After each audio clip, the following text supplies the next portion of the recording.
Hello everyone, welcome to Enlighten learning. आज की इस क्लास में मैं आपसे डिस्कस करने वाली हूँ सभी important questions of business law या फिर जिसे बिजनेस रेगुलेटरी फ्रेमवर्क भी बोला जाता है। बीबीए में ये subject as a business law हम स्टडी करते हैं, और अगर मैं बात करूँ बीकॉम की तो वहाँ पर इस सब्जेक्ट का नेम चेंज हो जाता है और वो सब्जेक्ट बन जाता है बिजनेस रेगुलेटरी फ्रेमवर्क। ये जो मैं इंपॉर्टेंट क्वेश्चंस बताने वाली हूँ ये BBA plus BCom both classes के लिए इम्पोर्टेंट है। सेम सब्जेक्ट है, कंफ्यूज होने की नीड नहीं है, और हम सेम ही सिलेबस स्टडी करते हैं बीबीए के फर्स्ट सेम में और बीकॉम के फर्स्ट ईयर में। चलिए स्टार्ट करते हैं, देख लेते हैं कौन कौन से इंपॉर्टेंट क्वेश्चंस होने वाले हैं आपके एग्जामिनेशन में बिजनेस लॉ या फिर बिजनेस रेगुलेटरी फ्रेमवर्क के एग्जाम में। आई होप आपके एग्जाम बहुत अच्छे जा रहे होंगे। मैं एक बात और कहना चाहूंगी students, thank you for your love and support. आप लोग बहुत प्यार दे रहे हैं, बहुत सपोर्ट कर रहे हैं, उसके लिए thank you so very much. चलिए स्टार्ट करते हैं, देख लेते हैं सभी इंपॉर्टेंट क्वेश्चंस। हाँ, मैं फिर से बोल रही हूँ कि इनसे अलग आपको पढ़ने की नीड नहीं है।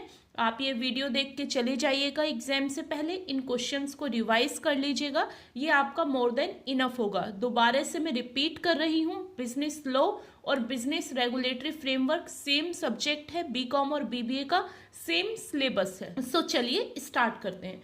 फर्स्ट आपका क्वेश्चन होने वाला है डिफाइन ऑफर एंड एक्सेप्टेंस। देखिए ऑफर क्या होता है, जब एक पर्सन किसी दूसरे पर्सन को बोलता है कि भाई क्या आप मेरी बाइक परचेज करना चाहोगे, तो वो क्या है, ऑफर है, प्रपोजल है। और जब उसे दूसरा पर्सन एक्सेप्ट कर लेता है तो वो आपका कहलाता है acceptance. One more thing, business law पर, बिजनेस रेगुलेटरी फ्रेमवर्क पर मैंने बहुत सारे वीडियो ऑलरेडी अपलोड कर रखी हैं जिनसे आपको बहुत हेल्प मिलने वाली है आपके एग्जाम के लिए। वहां पर मैंने सारा सब कुछ बहुत अच्छे से डिफाइन कर रखा है, डीपली बता रखा है। Offer, acceptance, type of contract, agreement and contract के बीच में डिफरेंस क्या होता है, बेलमेंट वगैरह, मैंने सब कुछ बहुत अच्छे से डिफाइन कर रखा है। आप प्लीज वो सीरीज जाके देख लीजिएगा। प्लेलिस्ट में जाइएगा, वहां पे प्लेलिस्ट बनी हुई है, नेम है बिजनेस लॉ या फिर बिजनेस रेगुलेटरी फ्रेमवर्क। आप उसे ओपन करेंगे, आपको बिजनेस लॉ के सभी वीडियोस वहां पर मिल जाएंगी। और मैं आपके बेनिफिट के लिए डिस्क्रिप्शन बॉक्स और आई बटन दोनों पर लिंक प्रोवाइड कर दूंगी, आप प्लीज वो देख लीजिएगा, क्योंकि मैं यहाँ पर आपको टॉपिक्स का ओवरव्यू देने वाली हूँ। नेक्स्ट आपका क्वेश्चन हो जाता है एग्रीमेंट क्या होता है। एक पर्सन ने दूसरे पर्सन से कोई भी प्रॉमिस किया हुआ है किसी भी चीज को सेल या फिर परचेज करने का, वो आपका एग्रीमेंट कहलाता है। ये एक सीरीज होती है, पहले ऑफर आता है, ऑफर को एक्सेप्ट कर लिया तो वो बन गया एग्रीमेंट।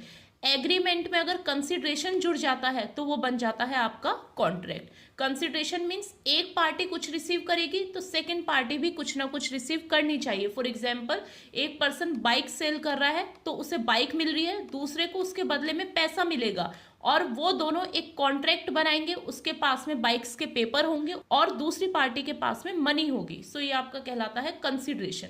और जब कंसिडरेशन एग्रीमेंट में ऐड हो जाता है तो वो बन जाता है आपका कॉन्ट्रैक्ट। लॉफुल कॉन्ट्रैक्ट होता है, ये कानून के द्वारा मान्य होता है। लॉफुल एग्रीमेंट होता है आपका कॉन्ट्रैक्ट। इंपॉर्टेंट क्वेश्चन है, 100% आपका रेज होगा, चाहे शॉर्ट में हो या फिर लॉन्ग में हो। देखिए जरूरी नहीं है जो मैं शॉर्ट क्वेश्चंस बता रही हूँ वो आपसे ओनली शॉर्ट में ही पूछे जाएं, लॉन्ग में भी रेज हो सकते हैं। हाँ, इनसे बाहर क्वेश्चन रेज नहीं होंगे, चाहे वो शॉर्ट में हो या फिर लॉन्ग में हो। नेक्स्ट आपका इंपॉर्टेंट टॉपिक हो जाता है ब्रीच ऑफ कॉन्ट्रैक्ट। देखिए ब्रीच का मतलब होता है तोड़ना, मीन्स जब आप एक कॉन्ट्रैक्ट तोड़ देते हैं, कोई भी एक पार्टी कॉन्ट्रैक्ट को तोड़ देती है तो उसे बोला जाता है ब्रीच ऑफ कॉन्ट्रैक्ट। फ्रॉड और मिस रिप्रेजेंटेशन, ये वो होते हैं जब आपके कॉन्ट्रैक्ट बनते हुए फ्री कंसेंट नहीं होती। फ्री कंसेंट का मतलब होता है स्वतंत्र सहमति नहीं होती, तो आप फ्रॉड या फिर मिस रिप्रेजेंटेशन करके आप उनसे जबरदस्ती कॉन्ट्रैक्ट करवाते हो। फ्रॉड का मतलब होता है जानबूझ के धोखा देना। मिस रिप्रेजेंटेशन का मतलब होता है कि था कुछ और आपने दिखाया कुछ। फॉर एग्जाम्पल, आपका कॉन्ट्रैक्ट था 10,000 का और आपने 20 और इंक्रीज करके या 30 और इंक्रीज करके उसे 1 लाख का बता दिया। मीन्स था कुछ और आपने दिखाया कुछ, वो आपका कहलाता है miss representation.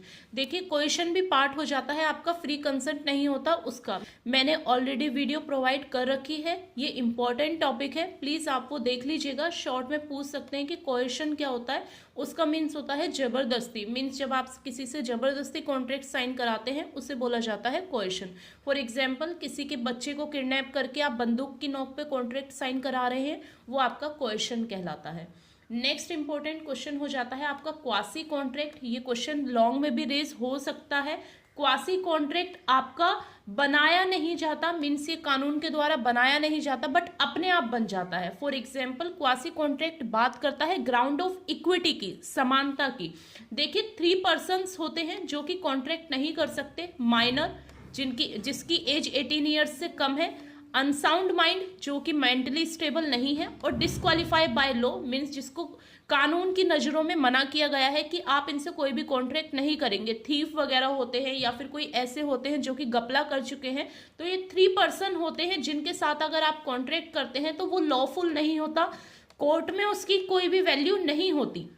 But quasi contract में 3 पर्सन्स भी ऐड हो जाते हैं। यहाँ पर बात होती है इक्विटी की। फॉर एग्जाम्पल, एक माइनर है, आपने देखा होगा मेडिकल स्टोर पे बहुत सारे चिल्ड्रंस वर्क करते हैं, 18 ईयर्स से कम का है वो। क्या ऐसा होगा कि वो आपको मेडिसिन दे और आप उसे पैसे देने से मना कर दें कि लॉ ने बोला है कि माइनर से आप कॉन्ट्रैक्ट नहीं करोगे? ऐसा नहीं हो सकता, आपको उसे पैसे देने ही पड़ेंगे। क्यों? क्योंकि वो आपको नेसेसिटी गुड्स, आपको वो गुड्स प्रोवाइड कर रहा है जिससे आप सरवाइव करेंगे। सो क्वासी कॉन्ट्रैक्ट यहाँ पर बात करता है ग्राउंड ऑफ इक्विटी की। आप प्लीज मेरी वीडियोस देख लीजिएगा, मैंने वहां पे अच्छे से एक्सप्लेन कर रखे हैं टाइप्स ऑफ कॉन्ट्रैक्ट। नेक्स्ट आपका इंपॉर्टेंट टॉपिक हो जाता है बेलमेंट एंड प्लेज। ये आपका लॉन्ग क्वेश्चन में भी क्वेश्चन रेज हो सकता है। देखिए बेलमेंट का मतलब होता है, यहाँ पे 2 पार्टीज होती हैं, बेलर और बेली। बेलमेंट का मतलब होता है किसी को अपनी कोई भी चीज प्रोवाइड करना, उधार दे देना कुछ टाइम के लिए, बाद में वो आपको वापस कर देगा, वो आपका कहलाता है बेलमेंट। जैसे बेल होता है कि कुछ टाइम के लिए बाहर आ जाते हैं, जिनको जेल होती है वो कुछ टाइम के लिए बाहर आते हैं। ऐसे ही आपको लर्न रखना है कि बेलमेंट वो जहां पर आप अपने गुड्स का पोसेशन ट्रांसफर करते हैं कुछ टाइम के लिए, परमानेंटली आप ट्रांसफर नहीं करते। फॉर एग्जाम्पल, एग्जाम चल रहे हैं, आपके फ्रेंड ने आपसे बुक मांगी स्टडी करने के लिए, तो वो बेलमेंट है। प्लेज का मतलब होता है गिरवी रखना। बेलमेंट और प्लेज में डिफरेंस भी पूछ सकते हैं। देखिए ये डिफरेंस, बेसिक डिफरेंस में बता देती हूँ। ये डिफरेंस होगा कि बेलमेंट में जो आपने गुड्स दिया है अपने फ्रेंड को, वो उसे सेल नहीं कर सकता, बट प्लेज में वो सेल कर सकता है अगर आपने उसकी चीज को रिटर्न नहीं किया। क्यों? क्योंकि यहाँ पे आप गिरवी रख रहे हो, यहाँ पे आप लोन ले रहे हो, और बेलमेंट में आप कुछ टाइम के लिए उस पर्टिकुलर चीज को यूज करने के लिए ले रहे हो, वो आपका कहलाता है बेलमेंट। 2 पार्टीज, यहाँ पे पार्टीज को बोला जाता है बेलर और बेली, और प्लेज में बोला जाता है प्लेजर, प्लेजी, या फिर पाउनर, पाउनी। ये इनकी बेसिक पार्टीज के नेम होते हैं। नेक्स्ट टर्म्स जो आपसे पूछ सकते हैं, सब एजेंट। देखिए सब एजेंट वो होता है, मैं आपको एक्सप्लेन कर देती हूँ। फॉर एग्जाम्पल, प्रिंसिपल है, प्रिंसिपल आपका ओनर कहलाएगा, ध्यान से समझिएगा। प्रिंसिपल एक एजेंट को नियुक्त कर रहा है अपने वर्क को करने के लिए, ये आपका मेन एजेंट होगा, और उस एजेंट ने नियुक्त किया है किसी थर्ड पर्सन को अपने वर्क को इजी बनाने के लिए, वो आपका कहलाएगा सब एजेंट। यहाँ पर एक सब्स्टिट्यूट एजेंट भी होता है, वो भी मैं आपको डिफाइन कर देती हूँ। प्रिंसिपल ही इस एजेंट पर भरोसा नहीं करता, वो ये मानता है कि इससे वर्क नहीं हो पाएगा, तो वो अपने बिहाफ पे एक और एजेंट नियुक्त करेगा जिसे बोला जाएगा सब्स्टिट्यूट एजेंट। देखिए सब एजेंट जो है वो किसके ऑनरशिप में है? वो एजेंट के ऑनरशिप में है, प्रिंसिपल से इसका कोई भी मतलब नहीं होगा। बट सब्स्टिट्यूट ओनरशिप में है प्रिंसिपल से, इसका एजेंट से कोई मतलब नहीं होगा, इसका जो भी मतलब होगा सीधा प्रिंसिपल से होगा। डिफरेंस भी रेज हो सकता है। इंपॉर्टेंट क्वेश्चन है ये आपका, सेल्स ऑफ गुड्स एक्ट में ये क्वेश्चन रेज होता है, उसका ये टॉपिक है। नेक्स्ट माइनर, माइनर वो पर्सन जिसकी एज 18 से कम है। कैपेसिटी ऑफ पार्टी, देखिए कैपेसिटी ऑफ पार्टी में हम ये स्टडी करते हैं कि वो लोग जो कि कॉन्ट्रैक्ट नहीं कर सकते, कौन है वो? 3 पर्सन्स हैं, मैंने आपको ऑलरेडी बता दिया है। माइनर, अनसाउंड माइंड, या फिर डिस्क्वालीफाई बाय लॉ, ये कॉन्ट्रैक्ट नहीं कर सकते। फ्री कंसेंट, फ्री कंसेंट का मतलब होता है स्वतंत्र सहमति। जब एक पर्सन दूसरे पर्सन से अपनी इच्छा से कॉन्ट्रैक्ट करता है वो फ्री कंसेंट कहलाता है। एजेंट डिफाइन कर दिया। कॉन्ट्रैक्ट ऑफ सेल, जब आपका सेल का कॉन्ट्रैक्ट होता है, 2 पार्टीज होते हैं, परचेजर और सेलर, आप स्टडी कर लीजिएगा, बहुत इजी सा टॉपिक है। कॉन्ट्रैक्ट ऑफ इंडेमनिटी और contract of guarantee most important है। देखिए इंडेमनिटी में 2 पार्टीज होती हैं, इंडेमनिटी होल्डर और indemnity fire. Indemnity, contract of indemnity वो कॉन्ट्रैक्ट कहलाता है जिसमें एक पर्सन दूसरे पर्सन से प्रॉमिस करता है कि अगर उसे ये लॉस हुआ उसकी वजह से तो वो इस लॉस की भरपाई करेगा। यानी कि यहाँ पर हैपनिंग और नॉन हैपनिंग का केस आ जाता है, वो आपका कहलाता है कॉन्ट्रैक्ट ऑफ इंडेमनिटी। गारंटी आप सभी को पता ही होगा, वारंटी भी आपको पता होगा। अनपेड सेलर इंपॉर्टेंट है, वो सेलर जो कि पूरी पेमेंट एक साथ में नहीं करता है, नहीं करवाता है, वो सेलर आपका कहलाता है अनपेड सेलर। पार्टनरशिप इंपॉर्टेंट है, ये क्वेश्चन आएगा, लॉन्ग में रेज हो सकता है, पार्टनरशिप या फिर लिमिटेड लाइबिलिटी पार्टनरशिप से। इंपॉर्टेंट क्वेश्चन है, आप स्टडी कर लीजिएगा। इनकॉर्पोरेशन, इनकॉर्पोरेशन का मतलब होता है कि जब कोई भी कंपनी लॉफुल तरीके से बन के तैयार होती है उसे बोला जाता है इनकॉर्पोरेशन। वाइंडिंग अप, जब किसी भी कंपनी का समापन होता है, कोई कंपनी बंद हो जाती है, उसे बोला जाता है वाइंडिंग अप। टू टाइप का वाइंडिंग अप होता है आपका, एक होता है वॉलेंट्री अपनी इच्छा से, और एक होता है कंपलसरी, मीन्स आपको कंपनी को बंद करना ही करना है जब लॉ का ऑर्डर आ जाए, या फिर आपके लिए कोई स्पेशल रेजोल्यूशन पास हो जाए, या फिर आप कुछ इनलीगल वर्क कर रहे हैं, उस टाइम पे जो आपका वाइंडिंग अप होगा वो कंपलसरी होगा। नेगोशिएबल इंस्ट्रूमेंट्स, नेगोशिएबल इंस्ट्रूमेंट वो सभी इंस्ट्रूमेंट्स होते हैं जिनको आप ट्रांसफर कर सकते हो one person to another person. For example promissory note, bills of exchange, cheque, ये आपके नेगोशिएबल इंस्ट्रूमेंट्स कहलाते हैं।